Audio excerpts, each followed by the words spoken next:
Hello，大家好，我係阿 Keith 啊。咁今日嘅話咧，最主要咧嚟到我呢個業主屋企啦。咁我哋依家所在嘅位置咧，就係一個89平方嘅單位嚟嘅，非常之溫馨。咁呢度咧係由我呢邊咧去做一個裝修嘅，包括嗰一個改造，全程都係由阿 Keith 呢邊去監工，即係去睇住嘅，係啦。咁我哋嘅話咧，就呢個單位咧講緊咧都係用咗幾萬蚊就可以裝修搞掂噶啦。如果你有呢個興趣嘅話咧，都可以隨時揾我去交流嘅。係，咁我哋首先咧就睇翻呢個單位入邊啦，就我哋入門口喺呢一邊嘅。咁呢度咧就做一個感應嘅燈底同埋一個鞋櫃。咁左邊咧就有我哋嘅強電箱同埋弱電箱啦，做咗一個護牆板嘅。咁呢度咧形成咗一個空間咧，就係我哋一個玄關位嘅位置。睇起身嘅話咧都係非常之舒服嘅。咁門口呢度咧仲做咗一個呢啲插蘇啦，咁俾我哋攞嚟插電啊、用電啊就比較方便啲。係，咁再嚟翻嘅話咧，就係我哋呢個餐台呢邊啦。咁我哋就做一個吧台嘅，咁仲有個餐邊櫃，係餐邊櫃，咁我哋就可以放下嘢。咁最主要咧就個廳呢一度，個廳咧就非常之正常嘅做法，即係我哋一個電視櫃啦，同埋一個梳化。咁中間咧就有小朋友咧可以考慮唔擺茶几，冇小朋友嘅話咧，我哋可以即係考慮嘅話咧，就可以一個餐邊機啦，或者係咁簡單擺設就可以啦。因為講緊我哋嘅話咧，都係翻嚟咧都係度假嘅啫。咁最主要嚟到個露台呢一度，咁你見到我哋成個廳嘅話咧係非常之整潔嘅。咁我哋嘅話咧就個廳嘅頂部呢度咧就做咗一個風管機嘅，係啦。咁我哋就唔好一個掛飾嘅，或者係一個坐地機喺呢度。其實風管機嘅話咧清洗都係非常之方便嘅，大不了嘅話咧就即係我哋一個季度嘅話就請人洗一次咯，都好平嘅，就100幾十蚊就可以啦。咁露台咧，我見好多業主嘅話咧就做翻乜嘢咧？做翻陽台通鋪出嚟咧，就用翻原客廳嘅磚。咁大家都知道喺繁花里，我哋買翻呢個地磚係好貴嘅，100幾蚊一塊磚嘅。係呢個露台咧，基本上我哋用17、18塊磚嘅。但係我呢個設計嘅話就唔需要用翻呢個磚啦。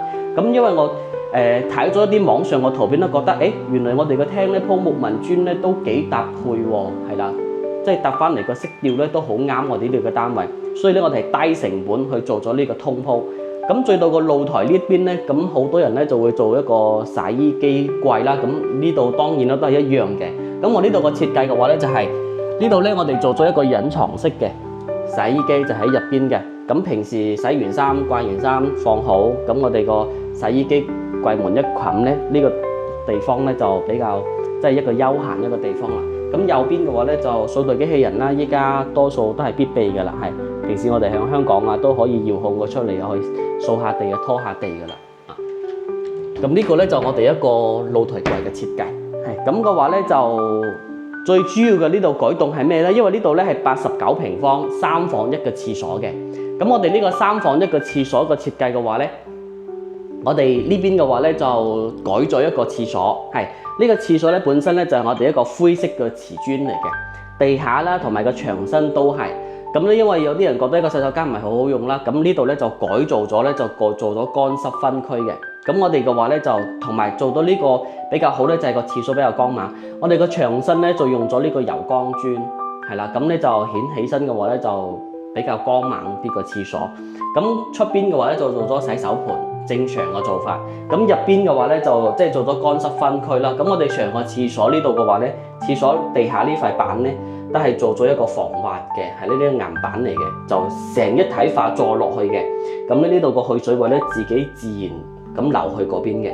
咁個廁所咧咁有地方嘅空間咧，都做咗一啲格仔啦，咁就可以俾我哋去擺設啊放嘢。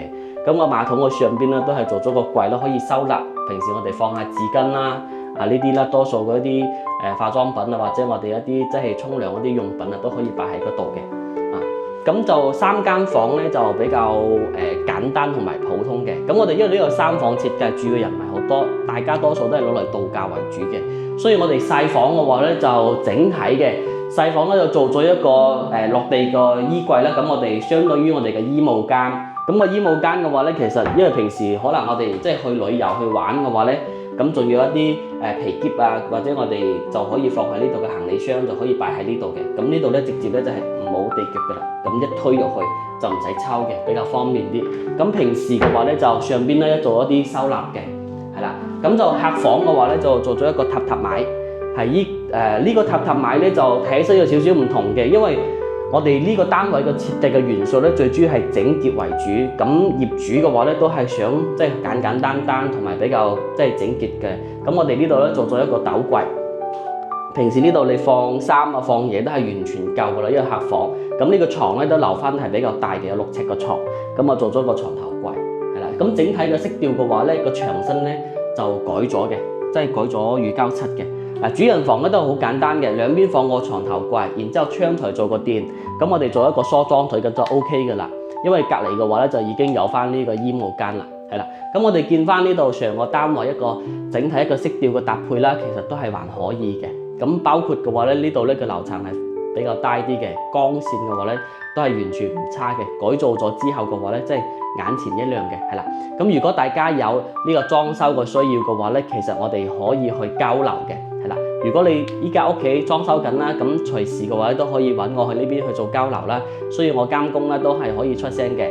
咁如果嘅話咧，如果你係未裝修啦，想揾我裝修嘅都係完全冇問題嘅，係啦。咁就大家睇睇啦，如果係有需要嘅話就揾我啦。今日最主要咧同大家分享一下89平方嘅，咁喺繁花喺呢邊做個裝修嘅話已經係唔少噶啦。咁如果大家有啲咩需要嘅話咧，可以隨時聯繫我啦。咁如果大家中意我條片嘅，記得幫我點個 like。咁今期就到呢一度啦，拜拜。